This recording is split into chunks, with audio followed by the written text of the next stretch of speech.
আসসালামু আলাইকুম। আমি সাথী। আমার একটা ভালো মনের বন্ধু চাই। এর বিস্তারিত আমি আসলে এই স্কিপের শেষে বলবো আর কি। আচ্ছা, তো দর্শক, সবাই আমার সাথে থাকবেন। সাথীর জীবনের গল্পটা আমরা আপনাদের মাঝে তুলে ধরবো। তো যারা যারা এই মুহূর্তে আমাদের নতুন দর্শক আছেন, সবাই আমাদের চ্যানেলটি সাবস্ক্রাইব করবেন এবং পেজগুলো, ভিডিওগুলো শেয়ার দিয়ে আমাদের সাথে জয়েন করে ফেলুন অতি দ্রুত। আচ্ছা, এই মুহূর্তে আমাদের সাথে সাথী আছেন। তো সাথী আপুর দেশের বাড়ি কোথায়? আমার দেশের বাড়ি হচ্ছে নীলফামারী। নীলফামারী। আপনি কি করেন? আমি জব করি কিসের জব করেন? আপনার কোম্পানিতে আর কি। কোম্পানিতে জব করতেছেন। আচ্ছা, পরিবারে কে কে আছে? পরিবারে বাবা মা ভাই বোন আর আমি। আচ্ছা, তো আপনার পড়াশুনো? আমি ইন্টার ফার্স্ট ইয়ার পর্যন্ত লেখাপড়া করেছি, তারপরে কোনো এক কারণে আর লেখাপড়া পারিবারিক কারণে পড়াশোনা করে না। এক্স্যাক্টলি আমরা আপনার এই পারিবারিক ঘটনাটাই জানবো এবং আপনার জীবনের, প্রত্যেকটা মানুষের জীবনে একটা গল্প থাকে। অনেক সময় অনেকের কথাও কেউ বলতে পারে, অনেক সময় না বলা কথাগুলো আমরা সবার মধ্যে তুলে ধরার চেষ্টা করি। তো আজকে আমরা সাথী আপুর জীবনের গল্পটা তুলে ধরবো। ফার্স্ট অফ অল, যে আপনি এখানে কোথায় থাকেন? এখানে থাকি হচ্ছে উত্তরাতে। উত্তরাতে। জি। এখানে কি পরিবারের সাথে থাকেন নাকি একা থাকেন? বর্তমান একাই আছি। কে আগে কি ডাবল ছিলেন? জি, ওইরকমই। যেমন একটু খুলে বলেন। আসলে বলেন। লাইফে তো অনেক কিছু ঘটে যায়, দেন হচ্ছে আসলে আমার জীবনে অনেক কিছু ঘটে গেছে। সেটা হচ্ছে আসলে আমার জীবনে একজন ছিল এক সময়। না, লুকানোর কিছু নেই। শোনেন, বিষয়টা হলো যে কোনো কিছু লুকাইতে গেলে না একটা সময় পাহাড়ে পরিণত হয়ে যায়। হ্যাঁ, ক্ষুদ্র ক্ষুদ্র বালুকণা বিন্দু বিন্দু জল গড়ে তোলে সাগর মাতাল। তো ক্ষুদ্র ক্ষুদ্র ওই লুকানো জিনিসগুলোর জন্য এরকম অবস্থা। তো আমরা জানতে চাচ্ছি যে আপনার, আমাদের অডিয়েন্সরা যদি দেখা যাচ্ছে যে আপনার জীবনের গল্প শুনে বা আপনার কথাগুলো শুনে তাদের যদি ভালো লাগে, কেউ যদি আপনার পাশে থাকতে চায় নতুন করে জীবন গুছানোর ক্ষেত্রে, সেই ক্ষেত্রে আমাদের দর্শকদের কোনো অপশন দিবেন কিনা, এই ডিটেলসটা একটু জানতে চাচ্ছি আর কি। ও আসলে হচ্ছে যে আমি তখন হয়তো আপনার মানে এসএসসি পরীক্ষা দিই, তখন আমি একজনের সাথে রিলেশন করে আর কি, লাভ ম্যারেজ আমার বিয়ে। দেন সংসার লাইফও ছিল ভালো, বাট মানে মাঝখান থেকে জানি না কি হয়ে গেল, সব কিছু এলোমেলো হয়ে যাওয়ার পরে এখন দুজনে আলাদা আছি। তবে আমি যে লাভ করে রিলেশন করে আসলে বিয়ে করেছিলাম, সেটা হচ্ছে আমার আমার মানে লাভ পার্সনের মধ্যে কোনো ফ্যাক্ট ছিল না। আমি যার হাত ধরেছিলাম সে একদম শূন্য পকেটে ছিল, বাট আমি তার সাথে শূন্য পকেটেই তার হাত ধরে তার পাশে ছিলাম। কিন্তু ভাগ্যে ক্রমে সে যখন উপরের লেভেলে উঠে গেছে, তখন আমাকে ছুঁড়ে ফেলে দিছে।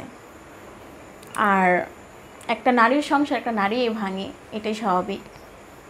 আমাদের সংসারেও ছিল থার্ড পার্সন লোক আসছিল, সে চলে গেছে আমাকে ছেড়ে, তাকে নিয়ে আছে, ভালো আছে। দেন আমি তাকে কখনো অভিশাপ দিব না, ঠিক আছে? তবে আমি শুধু একটা কথাই বলবো যে অভিশাপ কাউকে দিতে হয় না, বাট আমার মনের মধ্যে যে কষ্ট থাকবে বা কষ্টের কারণে যদি চোখ দিয়ে জল পড়ে, সেই জলেরও মানে প্রত্যেকটা ফোঁটার অভিশাপ তার লাগবে। হ্যাঁ, কথা আছে, প্রত্যেক ক্রিয়ারই একটি বিপরীত প্রতিক্রিয়া আছে থাকে। দেন আসলে আমি জানি না আসলে আমার এই সংসার লাইফ, হ্যাপি থাকার লাইফ, যেহেতু আমরা রিলেশন করে বিয়ে করছিলাম, অন্তত এতটুকু বোঝা উচিত ছিল তো আমাদের সম্পর্ক আসলে কতটুকু মধুর ছিল।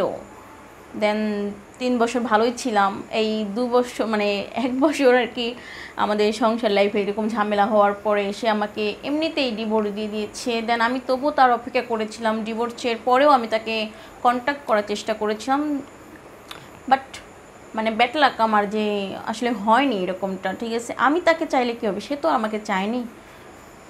মানে আমার অনেক কষ্ট আসলে কাউরে বুঝাইতে পারবো না, ঠিক আছে? বলেও বোঝানো যাবে না আসলে, এতটা আসলে কষ্ট। ও জানি না আসলে কীভাবে বুঝাবো। দেন আমি শুধু আমার মানে দোষগুলো খুঁজি, আসলে আমার দোষটা কোথায়, বাট আমার আসলে এখনও আমার এরকমভাবে আমার মনে জান দেয় না যে আমার দোষটা কোথায়। আমি যদি দোষ করি, অবশ্যই সেটা তার প্রত্যেকটা ব্যক্তি যদি দোষ করে তার মনে অবশ্যই ধরা পড়বে। ভালোবাসায় এমন কেন কাদায় আর ওই রকম ভালোবাসা কেন মনে কাদায়। আচ্ছা, তো আমরা এই কথার প্রেক্ষিতে আমরা যদি একটু আপনার অতীতে ব্যাক করি, কাম ব্যাক অতীতে করে, আপনার কি রিলেশনটা ক্লাস স্কুল লাইফেই হয় এবং তাকেই বিয়ে করেন, নাকি তারপরে আর একটা মানে স্কুল না লাইফের না একটা না, রিলেশন? আমি যখন মানে ক্লাস মানে প্রাইমারি স্কুল পাস করে যখন আমি হাই স্কুলে উঠি, তখন আমি তার সাথে ক্লাস 7-এ থাকাকালীন রিলেশন করলাম। বাট মনে করেন দেন 7, 8, 9, 10 আমি 4 বছর তার সাথে রিলেশন করছি, তারপরে আমি বিয়ে করছি। তারপরে ফ্যামিলিগতভাবে বিয়ে হয়েছে আর কি। রিলেশন 4 বছর থাকার পরে এত বছর রিলেশন আমার। কয় বছর টোটাল রিলেশন 4 বছর আর বিবাহিত জীবন 3 বছর। বাচ্চা কাচ্চা হয়েছে আপনাদের? না, বাচ্চা কাচ্চা হয়নি, তার এত বড় ভাগ্য হয়নি, তার আগেই হারিয়ে ফেলছি আপনজনকে। আচ্ছা, তো এখন আপনার বাচ্চা কাচ্চা হয়নি, তো এখন যদি আপনার পাশে এখন তো আপনি একা একাই থাকেন, জি জি জি। আমাদের দর্শকরা যদি আপনার সাথে যোগাযোগ করতে চায় বা আপনার লাইফে কাম ব্যাক করে আবার নতুন করে আপনাকে গুছিয়ে নিয়ে তার মতো করে যদি সাজায় নিতে চায়, তাহলে কি আমাদের দর্শকদের কোনো সুযোগ আছে? হ্যাঁ, যদি সেরকম আসলে পাই মনের মতো বা আমাকে বোঝার মতো, আমার অতীত জেনে যে আমাকে নিবে আর যে আমাকে বুঝবে, আমার ইমোশনালগুলো বুঝবে, অবশ্যই আমি এরকম কাউকে খুঁজি। অবশ্যই আসলে তাকে আমার জীবন এন্ট্রি অবশ্যই হবে তার। তো কে আপনার স্বপ্নের ছেলেটা কি রকম হবে?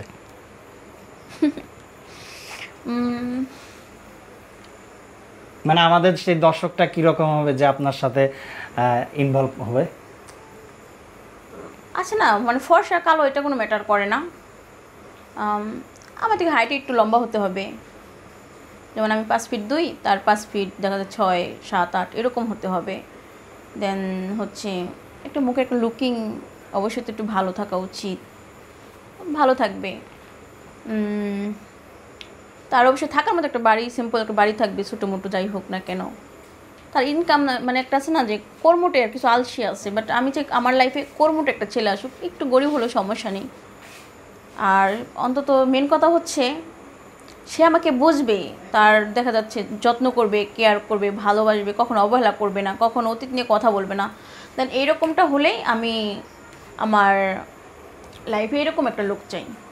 আচ্ছা, যদি আপনার সাথে যোগাযোগ করতে চায়, যোগাযোগের কি কোনো অপশন আছে? আছে আমার কন্ট্যাক্ট নাম্বার। আপনার এই কন্ট্যাক্ট নাম্বারটা আমরা দিয়ে দিব আর কি। হ্যাঁ হ্যাঁ হ্যাঁ, সমস্যা নেই। এই নাম্বারটা দিয়ে দিলে আপনার সাথে যোগাযোগ করতে পারবে, তাই তো? আচ্ছা, আমরা বিদায় নেব, আমাদের দর্শকদের কিছু বলার আছে? তো আমি শুধু দর্শকদের ক্ষেত্রে একটা কথাই বলতে চাই যে যদি কখনো কারোর হাত ধরেন, আমি চাই, মানে এটাই চাবো যে সারা জীবন যেন সে হাতটা ধরে রাখেন। দেন কখনো কারোর মনে কষ্ট না দেওয়াই ভালো। আর আমি চাই যে যদি কেউ এরকম থেকে থাকেন আমার মনের মতো, দেন আমার কন্ট্যাক্ট নাম্বার